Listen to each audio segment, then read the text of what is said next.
Dès le début du confinement, on a mis en place un dispositif avec les principaux opérateurs sur l'hébergement, sur l'aide alimentaire, sur l'accès aux droits, un dispositif de circulation d'infos et d'échanges sous la forme d'audio tous les 2 jours ou toutes les semaines, suivant l'importance des sujets à traiter, de façon à ce que des gens diffusent auprès des opérateurs l'ensemble des règles qui étaient gouvernementales, quand on a lancé les mesures barrières au fur et à mesure, comment on maintient des accueils au public défavorisés, comment on maintient de la circulation alimentaire, de la distribution. Il y avait des règles qui étaient posées avec des fiches techniques, donc il fallait faire circuler ça. Et puis la deuxième chose, c'était les échanges, parce que eux, ces acteurs sur le terrain, pouvaient nous dire, voilà, je suis confronté à telle difficulté, j'ai tel problème, comment on traite ça ensemble. Et ce qui est très intéressant, c'est qu'il y a vraiment un fonctionnement de réseau, de partenariat, les uns et les autres apportaient leur contribution, et ça a permis à chaque fois de faire face très rapidement aux problèmes qu'on nous posait. Donc, je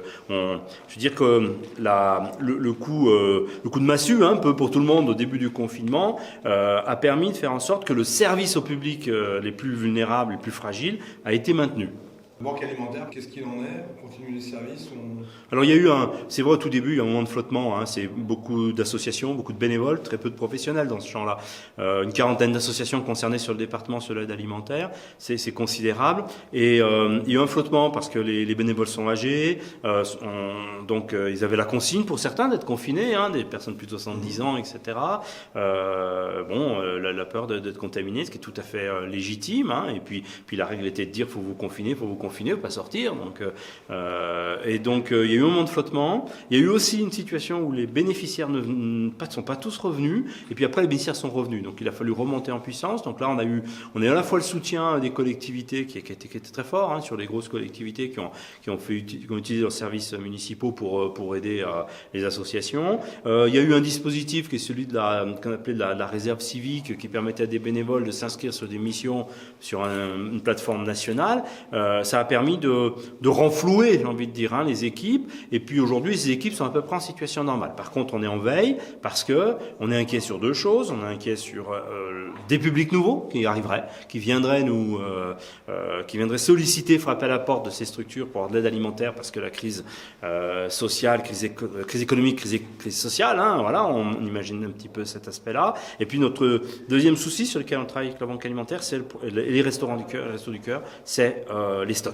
Les stocks, ils ont pris un grand coup là, évidemment, on a distribué plus de secs parce qu'il y avait moins de frais, donc il va falloir qu'on reconstitue ce stock, soit sous forme d'achat, soit sous forme de collecte supplémentaire. On va travailler là-dessus. Bon, pour l'instant, le stock permet de voir venir quand même.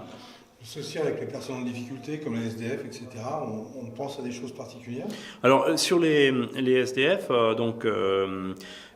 les structures d'hébergement sont restées ouvertes, comme on était dans le plan hiver, c'est-à-dire qu'à part quelques exceptions de personnes qui sont complètement réfractaires à venir dans un hébergement d'urgence, les personnes étaient hébergées. Et dans chaque centre d'hébergement d'urgence, on a maintenu ouvert la journée. C'était pas qu'un accueil de nuit, de journée, pour respecter le principe du confinement aussi, sinon ils étaient dans la rue, et ou à l'accueil de jour, mais l'accueil de jour était fermé, il répondait pas aux mesures barrières, et on a assuré la restauration des personnes dans le cadre de ces centres d'hébergement d'urgence. Donc il y a eu un maintien, même si la cantine savoyarde qui assurait des repas, une centaine de repas à midi, etc., on a déporté cette organisation-là sur les centres d'hébergement d'urgence avec l'aide de la cantine qui préparait les repas, et donc on a réussi là aussi à maintenir le service. Donc là, dans le dispositif de nouvelle donne, qui est on teste toutes les personnes symptomatiques, et puis on va faire une recherche d'identification des personnes contacts. Certaines de ces personnes contacts vont être estimées à risque élevé puisqu'elles étaient en contact très très très prolongé ou de proximité avec ces personnes positives. On met en place donc tout l'ensemble de ces personnes doivent s'isoler, donc elles le seront pour la plupart chez elles, bien évidemment. Pour celles qui ne le peuvent pas ou pour qui ça serait pas souhaitable, parce que par exemple il y a une personne à risque avec quelqu'un de maladie grave, une personne très âgée dans l'unité familiale, etc. On leur propose une structure de rejoindre un hôtel, un village vacances qu'on est en train d'organiser. Et la semaine prochaine on aura 150 places sur au moins 4 sites pour l'instant qui permettent de monter en puissance. Alors, je vais vous donner les lieux, hein, mais il y en a un sur Arèche-Beaufort, un sur la Léchère, un sur Aix, un sur Chambéry pour l'instant. Voilà. Et on montre en puissance si c'est nécessaire, hein, évidemment, par rapport aux besoins qu'on connaîtrait. Et donc ces personnes, elles seront invitées à se confiner dans ces lieux-là, où on leur apportera les services nécessaires, de la restauration à l'accueil, à aussi les besoins. On peut imaginer qu'ils aient des ordonnances à renouveler, des choses comme ça. Et ils auront aussi un suivi sanitaire fait par l'ARS.